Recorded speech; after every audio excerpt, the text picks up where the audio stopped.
کے حبیب نے منع فرمایا، فرمایا کوئی اونچا اللہ اللہ نہ کرے، جب کوئی نماز پڑھ رہا ہو سو رہا ہو تو اس کے سامنے اونچا ذکر نہ کرو۔ کہتے میں ایک دن اونچا اونچا ذکر کر رہا تھا، اونچا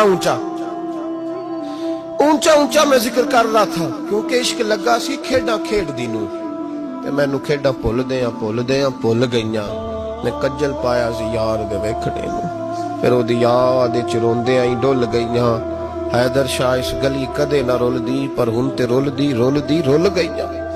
کہتے میں اونچا ذکر کر رہا تھا تو حضرت عمر فاروق رضی اللہ تعالیٰ عنہ نے ڈانٹ دیا، فرمایا تجھے نہیں پتا حضور نے منع کیا؟ تو عمر نے ڈانٹا تو میں چھپ کے بیٹھ گیا کونے میں۔ حضور آئے نا نماز پڑھانے تو محبوب نے پتہ کیا وہ عبداللہ کدھر ہے؟ کہتے میں کونے میں تھا، حضور نے فرمایا کیا ہوا؟ تو میں رو پڑا، میری عزت بڑی تھی نا مدینے میں، کبھی کسی نے کچھ نہیں کہا تھا۔ نبی کریم نے فرمایا کیا ہوا؟ عرض کی حضور کچھ نہیں۔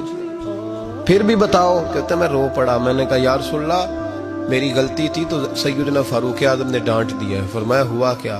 یا رسول اللہ میں اونچا ذکر کر رہا تھا، اور بات بھی ٹھیک ہے، کچھ لوگ قریب نماز پڑھ رہے تھے، حضرت عمر نے منع کیا، نبی کریم علیہ السلام نے فرمایا بلاؤ نہ ذرا عمر کو۔ خود قانون حضور نے بنایا ہے کہ اونچا ذکر نہ کرے جب کوئی نماز پڑھ رہا، بلاؤ نہ عمر کو۔ جناب عمر آئے تو حضور نے فرمایا عمر میرے عبداللہ کو کوئی نہ ڈانٹے، کسی ان پڑھ سے، کسی دیہاتی سے، کسی بھولے سے انداز دیکھے حضور کا، اسے کوئی نہ ڈانٹے۔ پھر حضور نے فرمایا تمہیں پتہ ہے یہ میرے لیے کتنی تکلیفیں برداشت کر کے آیا؟ صحابہ فرماتے ہیں یہ خوش نصیب ہے جس کی روح بھی محبوب کے ہاتھوں میں نکلی۔ اور جب جنازہ اٹھا تو حضور کی داڑھی سے ہم نے آنسوؤں کے قطرے ٹپکتے دیکھے۔ مدینے میں رواج تھا کہ قبر میں قریبی عزیز اتارا کرتے تھے، پر ان کا تو مدینے میں رشتہ دار ہی کوئی نہیں تھا۔ حضرت عمر فاروق اور جناب ابو بکر صدیق کہنے لگے ہم قبر میں اتارتے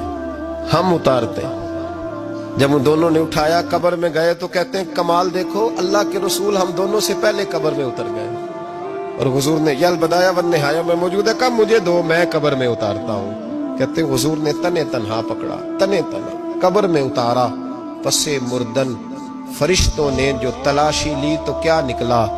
فقط ایک دل کے گوشے سے خیال مصطفیٰ نکلا۔ نبی کریم علیہ السلام نے قبر میں رکھا اور ساتھ فرمایا اے اللہ میں آج شام تک اس سے راضی تھا، تو بھی اپنے کرم سے اس سے راضی ہو۔